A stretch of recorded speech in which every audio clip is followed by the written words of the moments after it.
Hello again and welcome to another episode of the Franchise Everything podcast, where we talk about everything and anything franchising. And today I'm joined by a person who's been on the podcast in the early days. I think James Riddle, CEO of Plumbing Bros. How are you going?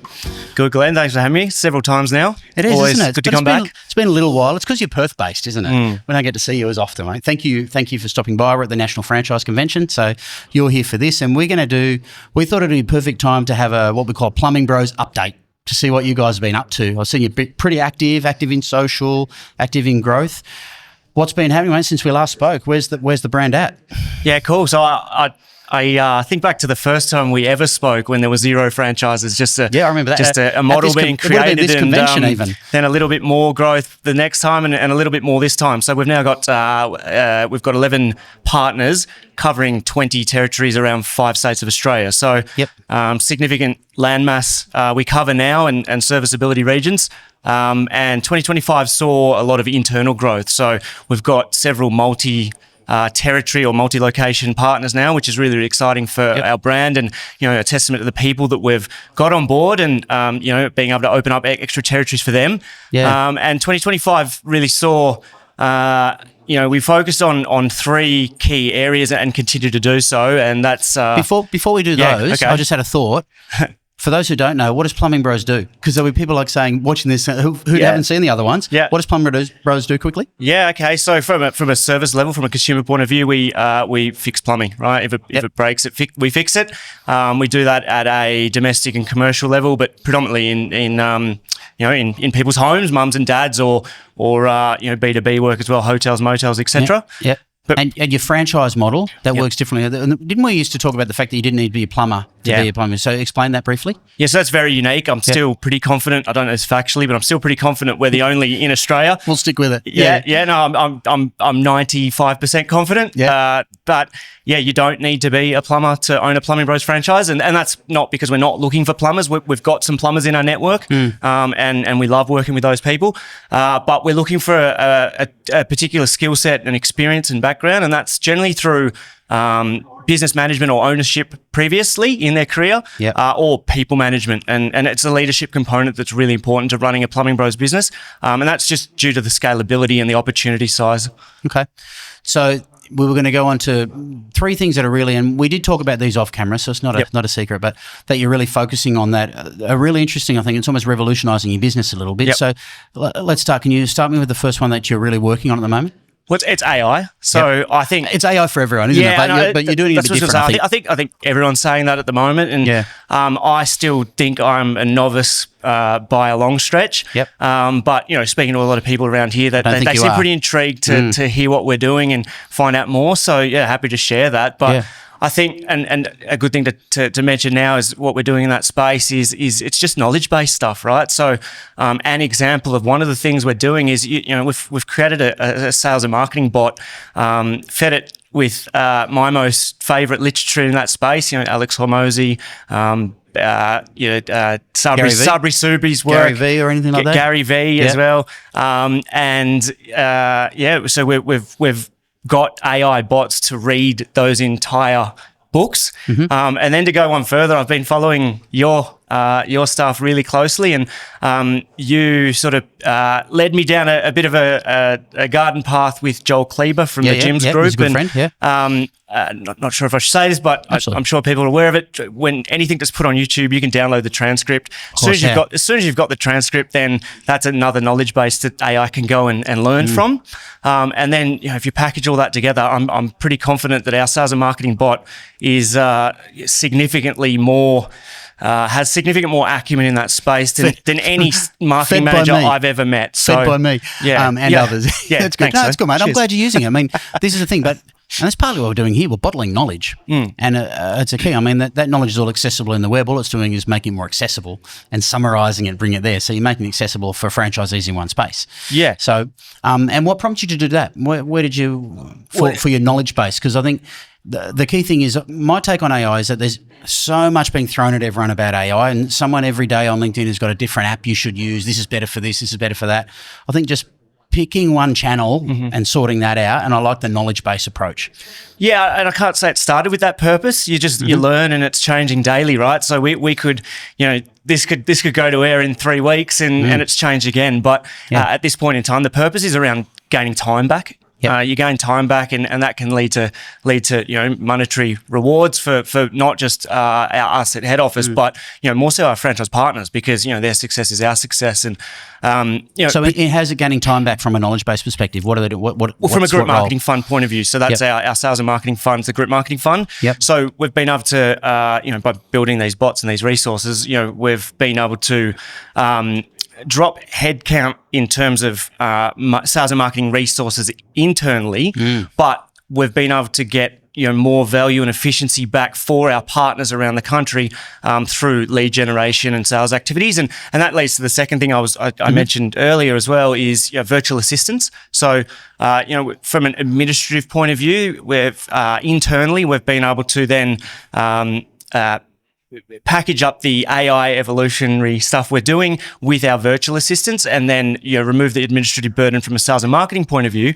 But then with our sales resources, predominantly business development managers, they're no longer stuck behind their laptop just in an admin bottleneck. We're able to allow those people to focus on conversions. So right? they're doing the role that they're supposed to be, and then that's the thing. I think that's great use, and we use a bunch of VAs and stuff as well for our work. We use Reels editors and everything overseas and stuff. It's about the talent here, like leveraging external talent, but the talent here focusing on what they can do.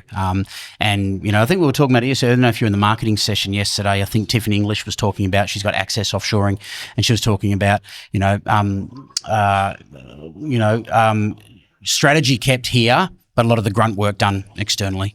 We went to dinner with Tiffany English last night because there's some synergies there, and we're looking forward to doing some business with her. So give her a plug as well. So how is that virtual support rolled out? So are you using any of that support directly for franchise partners as well, or is it mainly in the sales function, everything for your BDMs at the moment? Funny you ask, that's the next step. So our vision is to now be able to, for new franchise partners onboarding, is to be able to provide them with their very own virtual assistant as well for operations, because we know that, and we, that's great. That's a great move. Speaking with our people, it's 100% of people say that the administrative load of this business is high, and that's okay. It's acknowledging that and going, how do we combat that? Is it particularly higher than other? Scheduling and particularly higher than other businesses though? I think so. Scheduling and invoicing, you think so? Yeah. And I think it is because of the model. It's if you just do what you have to do, it's not. But we're very high attention to detail, and it's the 1%ers. So if I think through customer-facing journey, responsiveness for scheduling, right? And then responsiveness for invoicing. The difference between receiving an invoice within 24 hours versus 3 weeks later, that's what keeps repeat business coming back. That's right. Now I remember in the discussions we've always had previously, it's almost that premium service that you're providing, the unexpected service that you get from a plumber that you will not get from any other plumber. That's part of your key point of difference. Yeah, and I suppose that's another good segue too. So one thing we've seen in our space as well is to offer that premium service, right, and to compete heavily in the, say, Google space for click per lead, cost per lead, you need to charge a premium. Now we're from a service point of view, we're not at that premium level, nor do we want to be in that space. So understanding through post-COVID some supply and demand issues that hit the world and us as well, and especially in the skilled labour space, we've seen our labour to revenue percentages, which is probably our number one efficiency benchmark, raise slightly. And whilst we can control it through different internal efficiencies, we're looking at it and going, well, we can't increase our prices at that rate that we probably want to or need to. So how do we maintain our profitability margins and more? So it's led us through office labour efficiencies, right? So we've been able to crunch office labours by utilising virtual assistants and AI to be able to get time back. So pulling costs out other ways and getting time back. But isn't it all boats rise? Isn't it the market generally needing to charge more for that? Because I know construction costs have gone up so much and everything everywhere. Doesn't that mean all are going up with it and you're able to lift, or is it just to a point where it's just capped out? It is, and we are lifting. Yeah. But it just, if the There's average, only so far you can go. The average salary of a just a general plumber out of their time, 4-year apprenticeship, and they finish their time from 2021 to today, or even to last year, even lifted over 38%. So we can't raise our prices that fast. I mean, we could. Don't get me wrong, we could raise our prices that fast, but we don't want to. And in consultation with the network, they don't want to either. It's a balancing game, right? So how can we get that back, but maintain really, really cost-effective solutions for our customers to make sure that we're going to be around a long time. We're going to be around a very, very long time, and unfortunately, there's a lot of people in our space have fallen over because of these challenges, right? So, do you think that brings potential to bring people to you? Correct. With your model? Yeah. I see this as a real positive. And hopefully people from the outside looking in can see this as a real positive as well. It's, every business is going to have challenges. If you think you've got no challenge in your business, then you've got rocks in your head, and you know that, right? Yeah, absolutely. So this is just our current challenge, but we've got plan A, B, C, D, E, F, G for every problem that we come across. So, really proud to be sharing that with you. Excellent. Well, before we wrap up, let's talk about it's almost a question I seem to ask everyone. It must be a bit boring by now. Next 12 to 18 months. I know you've got those 3 things happening there that we've been working through there. What do you see the focus, whether it be a growth thing, or what do you see the focus for Plumbing Bros going forward over that period? Well, 2 years ago, we set the vision to the end of the 2027 financial year, and that was for 33 locations. So I shared with you just earlier, we're at 20 now, so we're well and truly on the way to that vision. We're gonna smash that vision out of the park, and we're gonna do that through a number of different things we're working on, and we're doing a lot in the content space as well now. So through all the initiatives I've mentioned, lead generation is under control, and we're doing even more in that space with cold outreach and this, that, the other. But we could talk about that all day. But it's about now having the content there for the conversion side of things. So, we want people to be able to be, on their mobile devices at midnight and be able to research our business and see authenticity has been a word of this conference, hasn't it? So even jumping on here talking to you, word every day, mate. We're real. We know what we're doing. We know what we're talking about. And we want to talk to people. And I think, and that's it. I mean, from my take on franchising, it's not a lead issue; it's a conversion issue. And the conversion issue is generally solved by content, because if you can still tell your story properly, then your conversion should come along with it. So that's pretty much the method, I think. Yeah, and that's listening to professionals. As I said, it started with yourself, and I'm a huge fan of Joel Kleber and what he's doing for the industry. So listening to people like that, and just he's giving back so much. I've listened to every one of his podcasts probably twice. So being able to leverage other great minds in this space, and then use AI to plagiarize them and do it ourselves. I'm just kidding. Fantastic note to finish on. He can go away now. Thanks, James. Thanks for having so much. Thanks, cheers, buddy. That's it for another one of the franchisees plagiarising everything we've got. Enjoy this, I hope, and subscribe and share and do all that sort of stuff. We'll catch you in the next one soon.